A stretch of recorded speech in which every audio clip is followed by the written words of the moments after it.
Hey RV family, keep it high, keep it tight. My name is J Moore's Third View Guy, reviewing music for the love of music.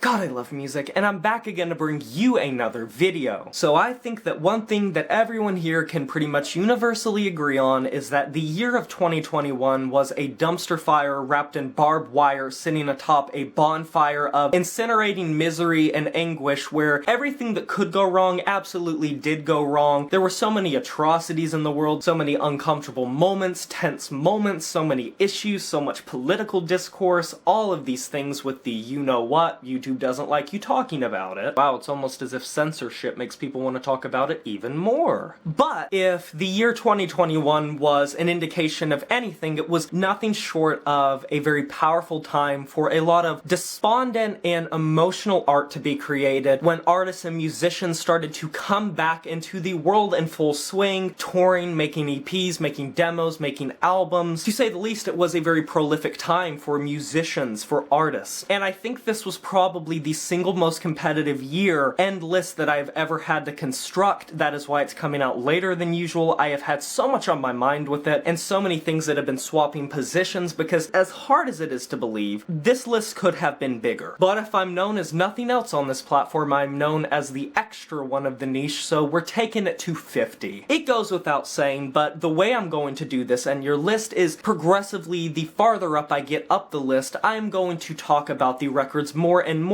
The closer to the beginning of the list, I'm going to just sort of rapid fire suggestions out. These are the records that I don't necessarily like as much as like the top 10, but every single one is going to be down in the description for you guys to check out. This is an undertaking to say the least. And while it should go without saying, a lot of this is about you guys, figuring out what your favorite records are, your thoughts of my list. Maybe we differ on opinions, maybe you hate one of my favorites, maybe I love one of your most hated. I can't wait to hear what your favorite records of the year were, so let me know down in the comment section below. Maybe your top 10, you can go farther than that, maybe just your top 5, maybe just your favorite. You decide, I ain't picky. But without further ado, after a wonderful year of content creation and a lot of coming together in this community... Hey, bitch baby, quit stalling. They're just here for the content. Serve them what they want. Okay. Yeah, that's right. Get on to the damn video. That's what they're here for. Okay. Without further ado... Yeah. Get on with the damn video. I present you with my top 50 albums of the year.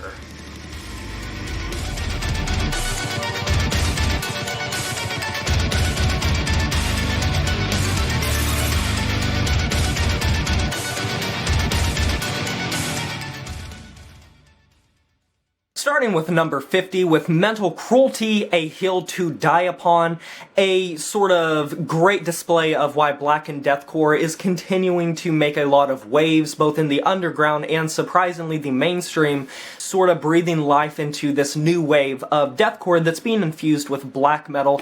It's not the best and it can ride the fringes of being a little generic at times, but it still has a lot of guts and gusto to it. At 49, I have Pig Destroyer with Pornographers of Sound Live in New York City, by far one of the best live recordings that I have heard this year, with a really blistering set list. Pig Destroyer just sound phenomenal live. They have a lot of grit to them, they have a lot of tenacity to them, and their set list and sound translates really well with an awesome recording, and that's something a lot of live recordings fail at. They do not. At 48, I have Architects for Those That Wish to Exist. While this is probably one of the weaker Architects records in recent memory solely due to composition and solely due to how they execute their newfangled sounds, it still is interesting to see Architects sort of start this new stride towards a more melodic and atmospheric edge, which they have always had, but they kind of take it up to the next level here to sometimes mixed results. At 47, I have Whitechapel with Kin. This follow-up to The Valley sort of still has some kinks to be worked out, and it's not nearly as consistent and cohesive as a project as The Valley proved to be,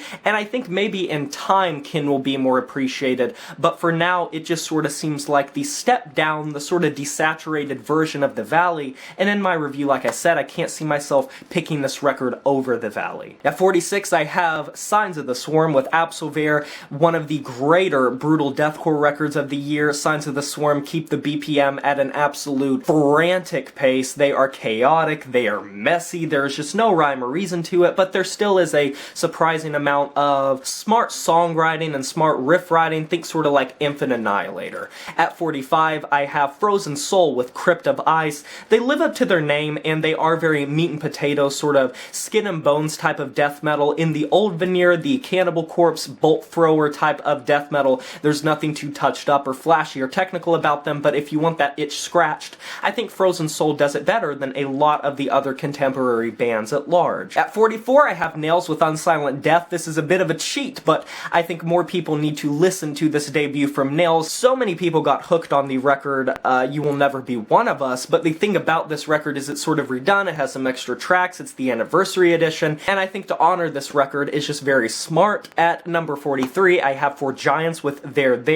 For fans of Animals as Leaders and Chon, if you like the jazzy, psychedelic, progressive metal, instrumental-led type of band, this will be right up your alley. At number 42, I have At the Gates with The Nightmare of Being. While this isn't the most consistent At the Gates record, their melodic death metal sound continues to be very unique to them, and it's cool to see one of the forefathers of melodic death metal continue to just make some kick-ass material, even if it's not the most mind-blowing or boundary-pushing by their own standards. They still sound very much in their element and know what the hell they're doing. At 41, I have Malakim with Theon. This is a really ice-cold, frigid black metal record with a shrill production, but also a lot of smart songwriting behind it. This is a record that definitely grew on me. At number 40, I have Temple of Evil with Apolytros.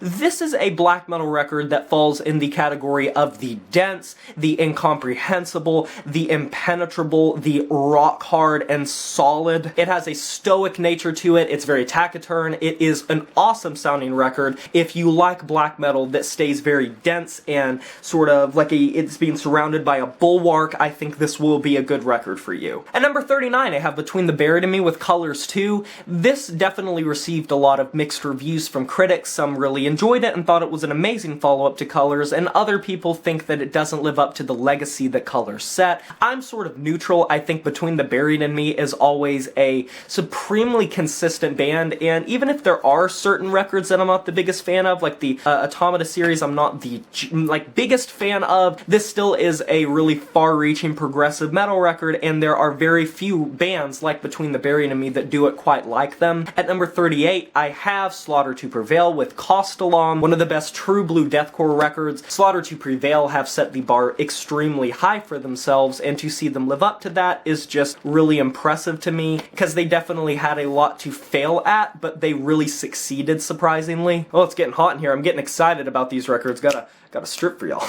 At number 37, I have Clenching Shadow with Romanticizing Disparity. I continue to say this is one of the best raw black metal records. There are so many raw black metal records that get passed to me and shimmied and they get sifted through, and I just hear so much of the same. This record continued to stand out to me and was very interesting. I think it has one of the most piercing production styles, and that is absolutely saying something with the current climate of black metal, and there's just something that feels incredibly genuine about it. At number 36, I have Desinsertion with Our Biggest Mistake Was Letting Them Control Us, a record that has consistently been at the top of my list for death metal, specifically brutal death metal. I think this year didn't really have that many super standout brutal death metal releases, but this just consistently kept in my mind, and it's one that I went back to a lot. It's gruesome, it's grotesque, it's fun, it's really low end, it's very distorted, and if you're like me and are hard up for brutal death metal releases this year, check this record out. I can't say enough good things about it. And the only reason it's not higher is because it does play out pretty one note. But simultaneously, that's one of the reasons it's so charming. At number 35, I have Vampiric Rites with The Eternal Melancholy of the Vampire.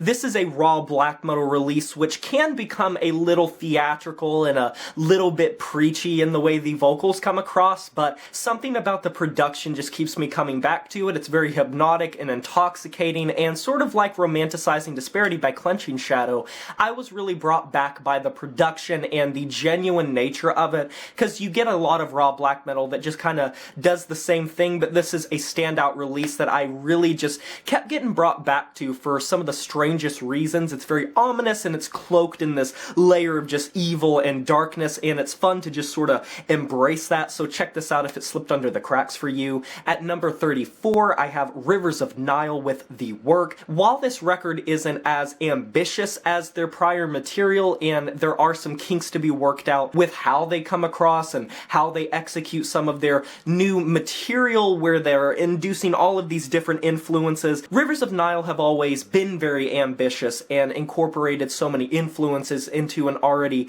eclectic and otherworldly sound, and while The Work can be a bit long-winded and too ambitious for its own good, I think more things play out right than not, and even if it's hard to sort of comprehend what they're trying to do on a lot of these tracks, once you sift through and you start dissecting it just to the music itself, it is a very consistent record from a band that has a very unique sound to them. And at this point in time, I don't think anyone can deny that Rivers of Nihil is just really an anomaly. At number 33, I have Trivium with In the Court of the Dragon.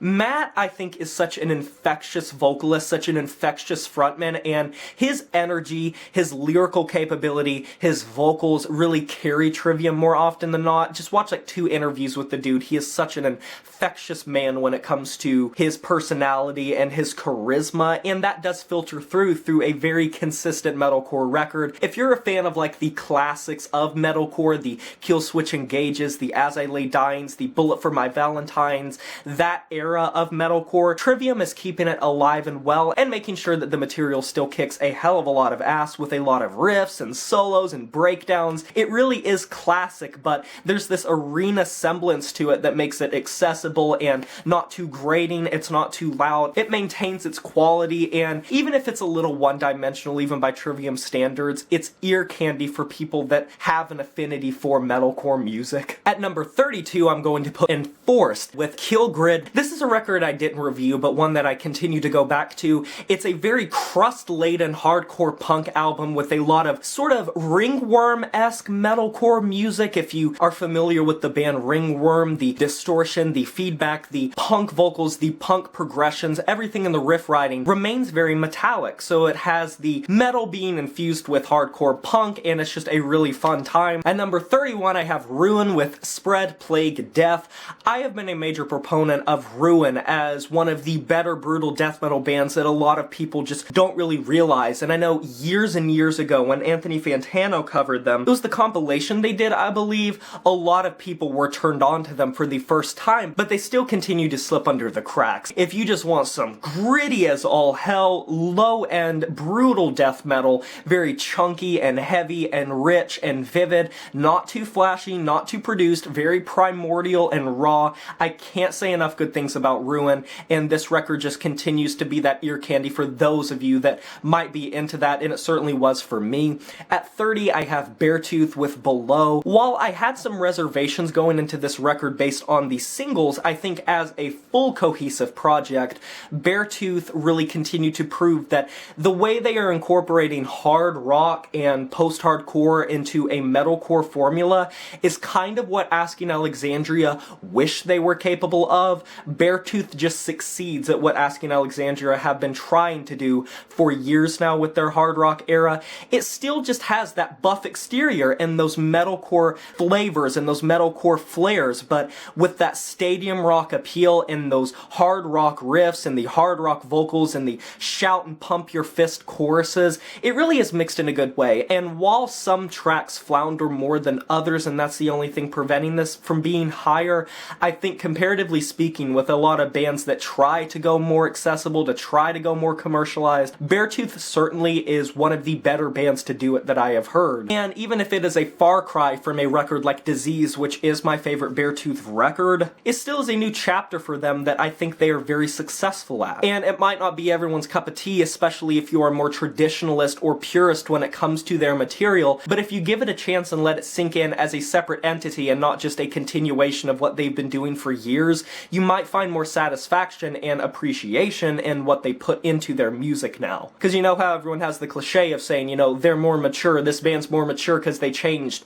Beartooth genuinely does seem lyrically more with it and more focused as a band with a lot of chemistry, and I appreciate that a lot, even if some of the ideas aren't executed in the way that I think would make them the most highest quality. Moving down into the 20s, we have Cerebral Rot with Excretion of Mortality at number 29. When it comes to the low death metal, the foggy, the murky, the muddy death metal coming out of like the $20 spin label, I think that, or like Iron Bonehead or Transylvanian Recordings, this record is one of the better ones to release this year. If you are getting sort of fizzled out and you're feeling like you're just being overwhelmed and just with all of these bands that sound exactly the same from like the $20 spin label, Cerebral Rot are one of the most focused and frenetic type of bands to perform this style, and on this full length, it's gutsy, it's bloodied, and I also think it is, in comparison with many bands that I hear, extremely smart and savvy. And while I'm not going to say that they don't fall prey to some of the pitfalls that bedeck many of the bands nowadays, Cerebral Rot I have been a major fan of since their inception, and they just continue to impress me by sort of sitting on top of the corpse pile. If there was a bone throne made of like human flesh and bone, I think that they would be the top. At 28, I have Ad Nauseam with Imperative Imperceptible Impulse. This was a record that so many people lost their absolute shit over this year, and I never reviewed it. I never got to it. I'ma be real with you, it just kept slipping for me and I didn't check it out. But when I did, I was so happy that I did. By the time I did, it was too late to make a review in my opinion because there was a bunch of new material to cover and I was just very busy. But this is one of the better avant-garde technical death metal bands that really just incorporate black metal and death metal and avant-garde music. It's very noisy, but it is so tightly written and constructed. It really is impressive, and it's not hard to see why people think that this is one of the better tech death releases of the year. It's very dense and sort of incomprehensible at times just because of how many riffs you're being hit with and these change-ups and these progressions and these crescendos and these downturns. It really is cool. I say the only thing and the only complaint I might have about it is the production is a little sanitized at certain points, and it can make some of the movements and motions sound very mechanical, very homogeneous, and like they're just kind of pre-manufactured and not as organic and lively and vivid of a portrait as I might like for a tech death band, but that's a complaint I have with a lot of tech death bands, and Ad Nauseam isn't hardly the worst offender of that. So in other words, don't be like me, don't let this record slip through the cracks. I did and I regretted it. At number 27, I have Ur with 7 Portals to the Arcane Realms. You can already see by my smile that I am so into this record, and I've been trying to make time to see if I can do a full video of this. If you're a fan of Summoning, Caladan Brood, the epic symphonic black metal, check this record out. It's full of these ice-cold synths and these medieval tinges to it, and it's so epic and theatrical. It is cheesy as hell, but if you're a fan of like Caladan Brood and Summoning and you like that symphonic medieval take with a lot of synths and so many medieval influences, this is by far the best of the year that I have heard, period. It is phenomenal and I keep going back to it. It puts a dumb smile on my face. It makes me feel like I'm about to play Dungeons and Dragons with the boys. At number 26, I have Spectral Wound with a Diabolic Thirst. This is probably one of the most frigid and ice-cold black metal records. It's very shrill but surprisingly intelligible production-wise, but without losing the flavor of feeling like you're listening to a raw black metal record. And for a band that's as well known as Spectral Wound is now, it's kind of interesting to hear a project that is simultaneously so raw but so produced. It's a tumultuous black metal project. It's rigid. It has a lot of spikes everywhere. It's kind of one of those things that are just no bullshit. You get what you get. It's like you're drinking from the chalice of straight cyanide, but somehow you're not dying. You're just getting the effects of it. Like, it is harsh. It is brittle. At number 25, I have Archspire with Bleed the Future. Talk about BPM. Talk about blast beats. Talk about riffs that just go with the speed of light, like the fucking Flash. Archspire, one of the best tech death bands to do that with a tight production, and Archspire is not going to be everyone's cup of tea at all. To appreciate them, you really have to have a liking of just this really tightly produced, heavily twisted up, and just so many like complex knots, really well produced, extremely fast tech death. But I must say, there are still so many smart things about this record, and I appreciate that Archspire do not overstay their welcome on this record. It's in and out before it becomes like a labor, before it becomes cumbersome, and I can't say how much I appreciate that, because there's nothing worse than a tech death band that thinks they're too overzealous and becomes, you know, big-headed and thinks they can make like an hour-long record of the same material.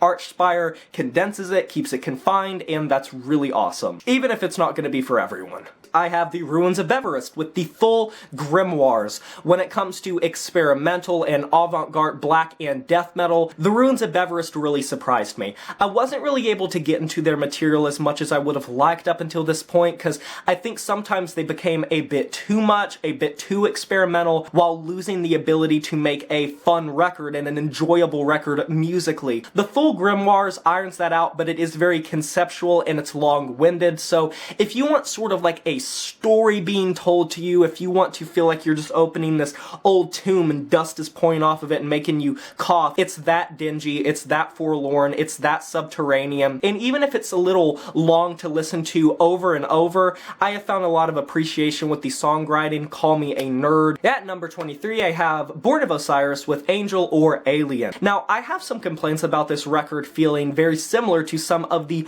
worst things about Soulsphere, but here's the weird conundrum about this record.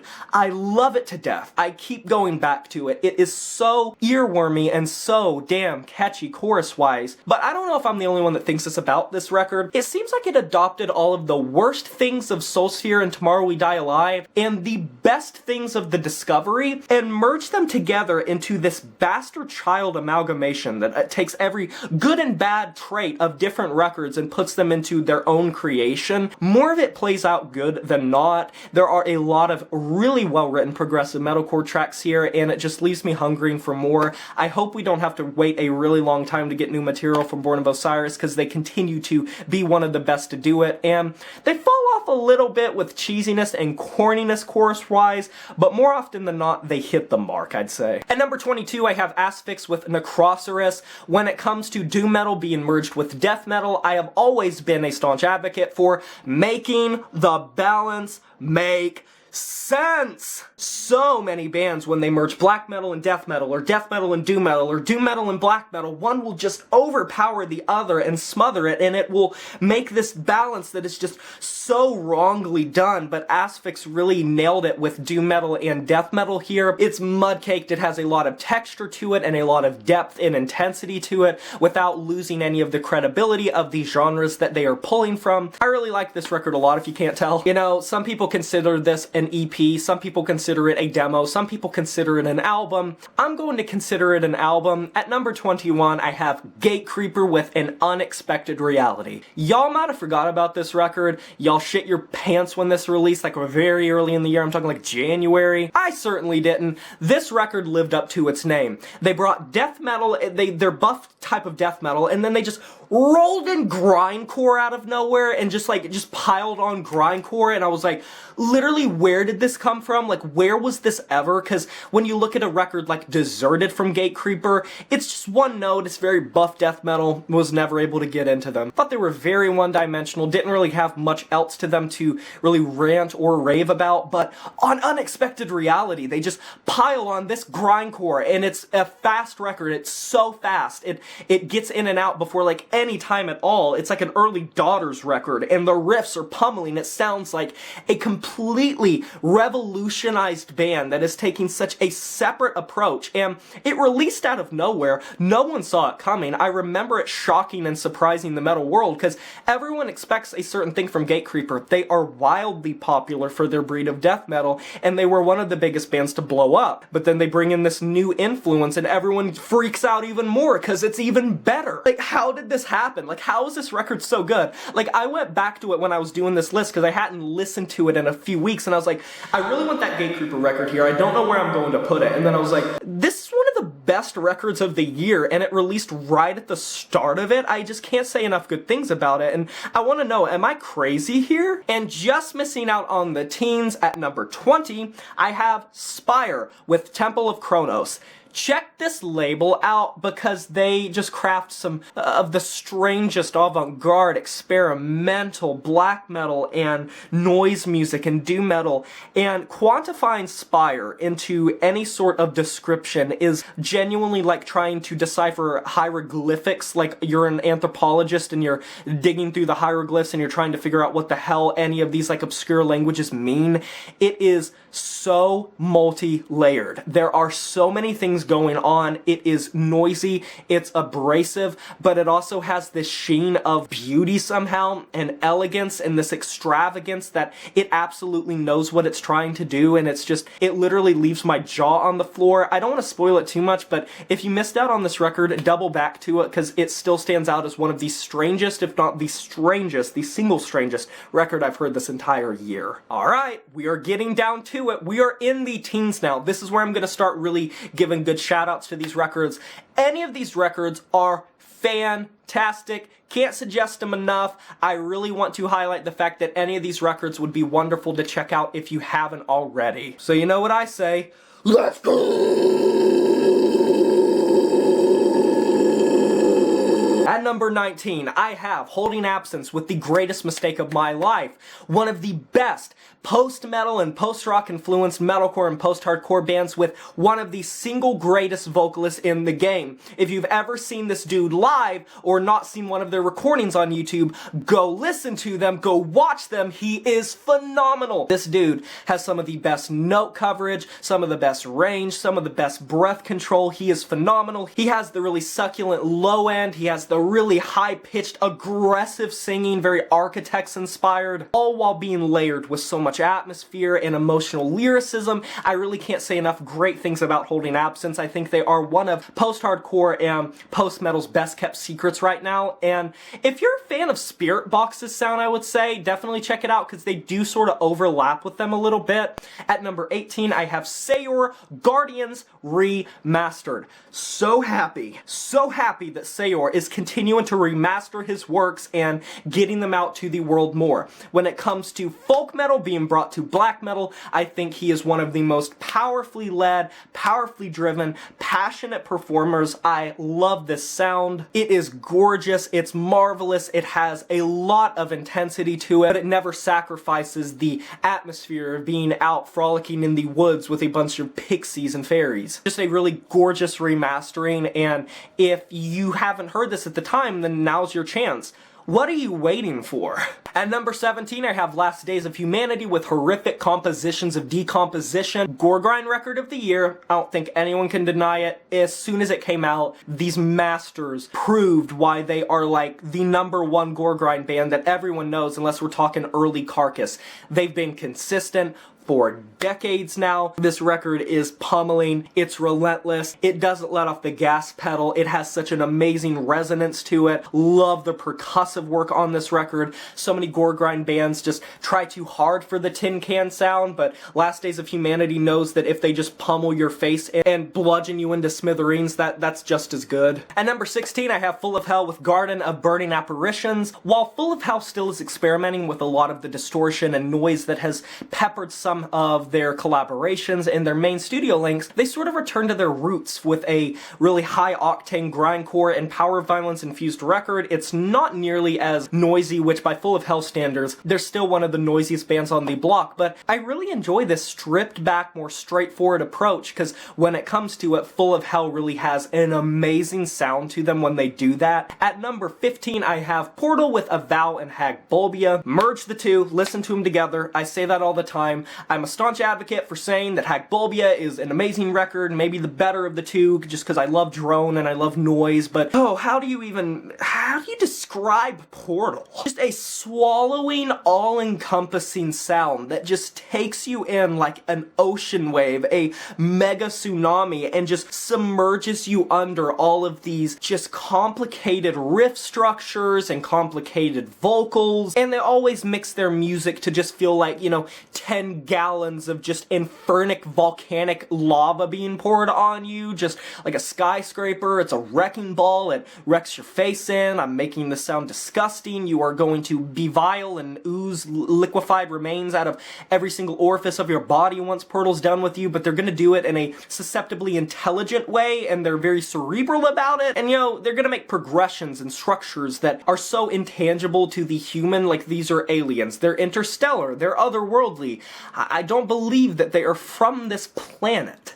I was not thinking this record would be as high as it is, but I am surprised to say at number 14 I have Këkht Alakh with Pale Swordsman. This record is trapped in antiquity. Talk about a vintage take on black metal that doesn't feel disingenuous, that feels, forlorn and melancholic and sad. It's rare for a newfound band to successfully nail every single point of old school black metal. Sort of, some of the tones here are even like DSBM sounding, even though it really isn't. It still is very depressive, and it still has that texture to it that makes it sound depressive, makes it sound sad. And while being in antiquity is fine on its own, you can make a raw black metal record. That's what every black metal band tries to do now. A different story is doing it successfully and pulling it off, pulling the sound off, and Këkht Alakh absolutely successfully executes that sound. At number 13, I have Darkthrone with Eternal Hells.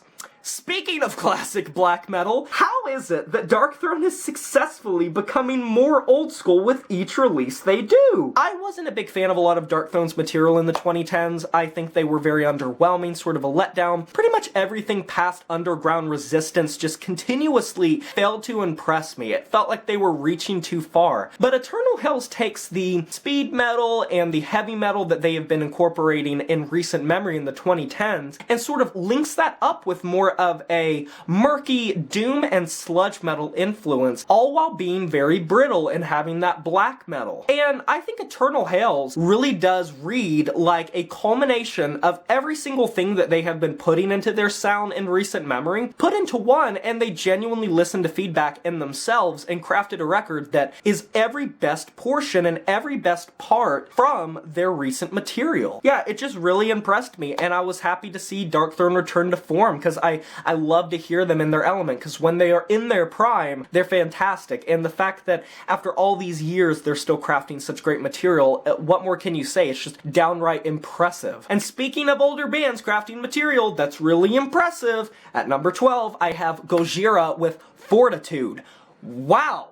Wow. Just wow. This record did not have any business going this hard. It had no business being this progressive and this catchy. From start to finish, it reminds me a lot of that Sepultura record, Quadra. It's so many fun heavy metal riffs and progressive metal riffs. It's very technical, but it's still super musical, and it's smart. It feels up to date. It feels very much in the now. The production is so well equalized. It's so well EQ'd. It's just a very smart release. And I just continued to get so many sections of this fucking record stuck in my head, so curses to you, Gojira. And yet, another record that I didn't think was gonna be this high on the list, but when I was examining it, I was just like, it kinda has to be. At number 11, I have Cannibal Corpse with Violence Unimagined.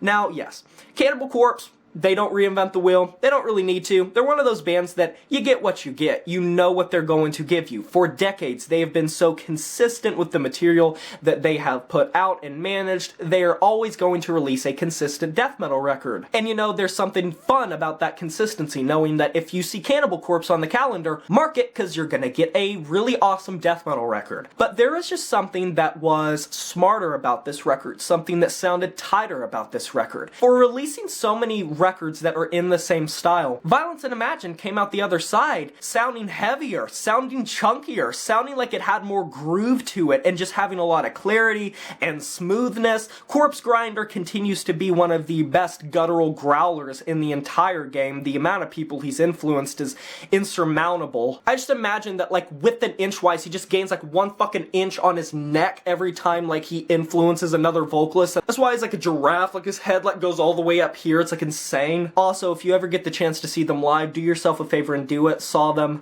Amazing. But yeah, just a really big surprise, a very consistent record, and I don't want to come to you and say that Cannibal Corpse is a tech death band and they're so different and they're doing so many new ideas. They're not. But you genuinely don't need to do something new if you're this good at it, and somehow up your own bar and up the ante and push the envelope even more of what a sound that is so sort of people have assumptions about and preconceived notions about, making it so good. Top 10 time. These are my favorites. These are the best records of the year. You really should check them out if you've missed out on any of them. I literally would shit my pants about any of these records. Let's go ahead and get into it with number 10, Human Serpent with Heirlooms Eternal. One of the best black metal records of the year. It is so sharp. It is so well written. It's thick. It is so thick. The atmosphere is choking. But even though this record maintains a chaotic and frenzied, just uncontained type of black metal sound, it still really feels concentrated and like there is a level of smart songwriting that was put behind it that even if it just feels like it's flying off the rails and about to take you off a damn cliff, there still is a lot put into each riff and each breakup in the periods. In other words, it's not mindless, it's not brainless, it has so much put behind it, and this just continued to be one of my favorite black metal records of the year. Years ago, I am so happy that Whitexapel turned me on to this band. Shout out to you, brother. We, need to collaborate at some point. I feel like the internet is not ready for, a Whitexapel J. Morris collab. Call me. At number 9, I have Perennial Isolation with Portraits. If you want despondent, out there, sad, forlorn black metal, check it out. This is one of the best atmospheric black metal records of the year. It evokes a lot of emotion, puts you in a mindset, leaves you subterranean, doesn't let you come up for air. It's like just running out of coffee on a really cold day. You see ice and snow just caking on your window. You're stuck in a snowstorm. This is a type of record that I feel like I'll be going back to when it gets cold. Ooh, one of my favorites, one of the ones that I've liked the most. Number 8, Brand of Sacrifice with Lifeblood. Thank God these people knew that they had the potential to make an amazing deathcore record through and through. This record just punches you over and over and over, and it does not miss. Left hook, right hook, uppercut, it just doesn't miss. It's fireworks. It's really well written. The breakdowns hit you like a ton of bricks, but the instrumentals themselves don't really get too cheesy or corny or sound like much else. They have this mechanical feel to them, but still feel like a band, still feel like they know what they're doing. They are like a ironclad unit that is just moving forward at this lightning pace with breakdowns and solos and riffs and varying vocals, a lot of layering. The mix is fantastic, and I just can't say enough amazing things about how happy I am that Brand of Sacrifice managed to live up to their potential like I thought they definitely could. And I just hope that they don't miss the mark in the future. I want to see them do good. I want to see them do good, man. Number 7, my proudest discovery of this year, because I turned a lot of you guys onto this record, and so many times people say, I checked out this record because of you, and I'm so happy and grateful for that. That's that's the most important thing I can think of on this channel. Number 7, I have Cadaveric Incubator with Nightmare Necropolis. A very hard-hitting death metal record merged with doom metal, but it's mostly just death metal, a little bit of grindcore, a little bit of doom, but for the most part just straight bred death metal, bloody. It's just consistent. It's not really reinventing the wheel, but I have to say, I don't want to spoil anything about this record, despite it being in the top 10, because I keep turning people onto this record. Go check it out for yourself. I've recommended this to so many people, and they've all enjoyed it, so take your boy's word for it and go check it out. At number 6, I can't say how happy I am to see these guys this high on an end-year list. In the year 2021, Carcass with Torn Arteries. Carcass is one of the best melodic death metal bands that just kind of came out of left field and swept people away. Obviously, they created gore grind. They were a grindcore band when they first started, and then they just started to slowly but surely become a melodic death metal band, and in the year 2021, released one of the most heavy, fun, thrilling, exhilarating death metal records of the year. The thing I keep saying about this record is, it's just fun. There's such a thing as being surface level fun. And I don't want to boil it down and say that the songwriting isn't strong, it certainly is, but from the drum feels to the solos, to the vocals, to the guitar work, it's so old school, and there's just something that's heavy about that, there's something that is rough about that, rough around the edges. But yeah, just really impressed by Carcass, think that they are so consistent and just turn up the fun on this record, and it's a blast to listen to. Okay.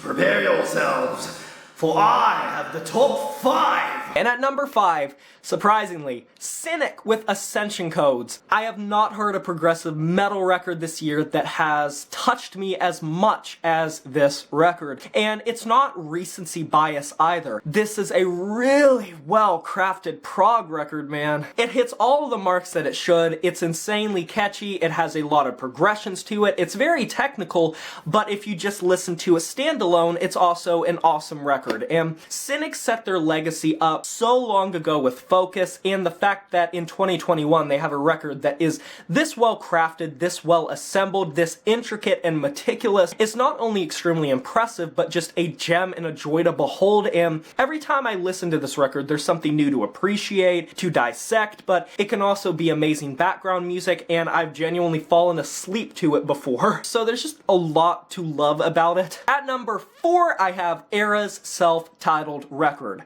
Era just came through and did a lot of good things on this record. I was slightly worried that with them leaving Sumerian Records, they have just been known to have a tumultuous lineup change and label changes. They've just been here, there, everywhere at this point. There's very few bands in metalcore and progressive metalcore and gent that have had as many change-ups and switch-ups as Era have. And if anything, that's prepared them for it. This record is very well crafted, very well made. It sounds like Era, and I appreciate that JT's getting more time on a record to flex his muscles, to flex his vocals, and Jesse continues to up the ante as one of the best clean vocalists in the game. Very Seosin inspired, the really high register. It's not going to be for everyone, but his choruses slap. And there's just something about the production that is punchier, that feels heavier. And when it comes to like gent tones and breakdowns, Era has such a unique sound to them that you can't really get from anyone else. It's like, mwah, it's chef's kiss. They are just so on the top of their game with everything that they try to do that it's like it's easy to them, it's smooth as butter. Alright, so we got the top 3. Let's see who is taking bronze.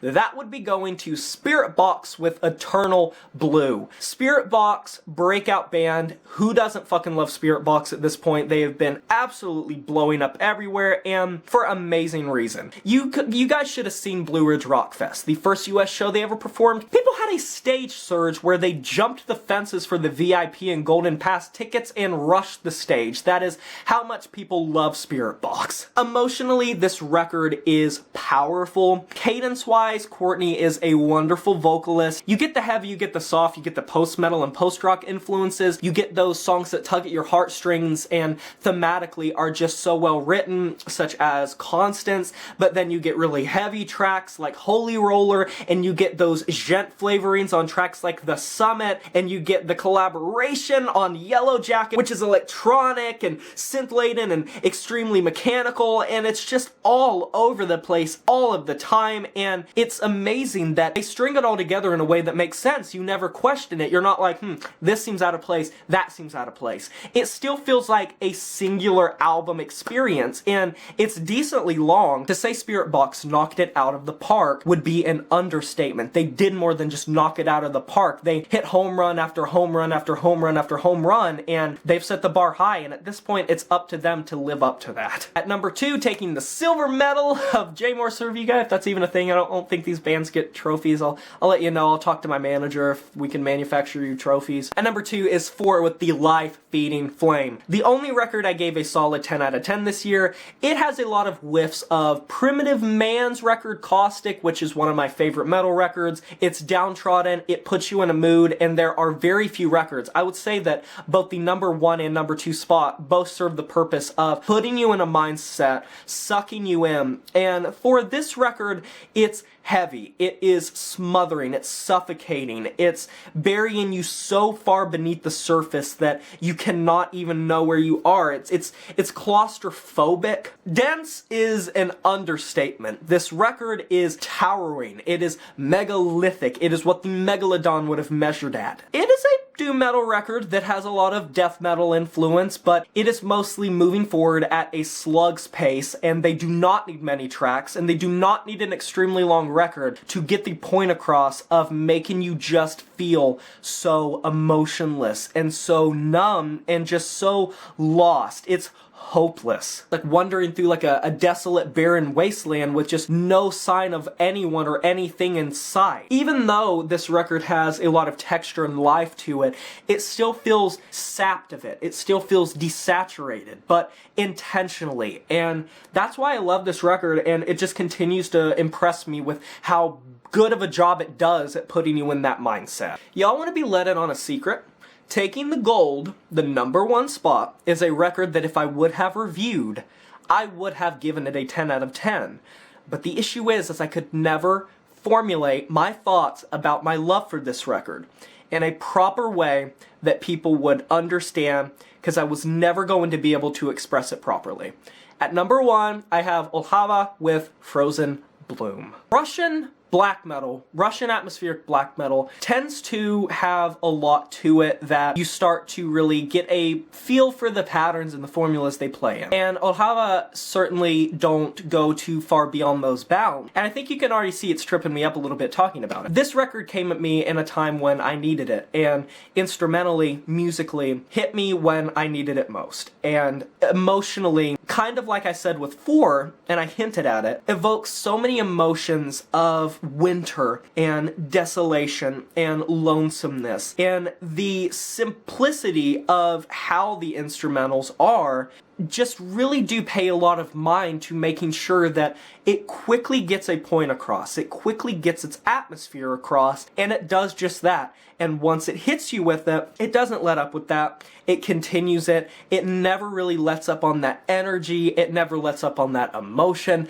it makes you feel low and sagging, like you are just losing the control of every single limb in your body. Yeah, so the camera's probably not gonna pick this up, but I have goosebumps right now talking about it because I imagined one of the tracks, one of the progressions. It's majestic, it's beautiful, it's not forward-thinking, but it is gorgeous through and through. One of the records this year that have meant the most to me emotionally and impacted me in such a poignant way. And there's such a thing as just hearing a record when you need it, when you're going through a point in your life when you need it. And this record did that incredibly well. And if this has slipped through the cracks for anyone, I don't want to spoil it too much, but just please, on my recommendation, check this out, Olhava Frozen Bloom. And like I said, it trips me up and it's hard to really put into words how I feel about this record, but I guarantee that when I'm listening to it, it all comes full circle, man. It all comes to me very easily, but the second I need to formulate that, it just blank. But those were my top 50 favorite metal albums of the year. What are yours? Let me know down in the comment section below what your favorite records of the year were and what your thoughts are of this list. Thank you guys so much for an amazing 2021 on this channel. You guys have been so supportive. There's been so many fun things happening, minus the Varg thing. We don't talk about that. It's been amazing, it's been a fun year for music, it's been fantastic, and I can't wait to hear what your favorite records of the year were. Let me know down below. Be sure to give this video a like if you enjoyed it. It took a very, very long time to make. I feel like you guys can see that. Subscribe to join the review family today. If you're new here, welcome. You stayed the whole way. You must really like me. Come on, hit that subscribe button. And smash the notification bell to be notified of my future uploads. You know who it is. My name is Jmores, the Review Guy, and I'm signing off saying farewell.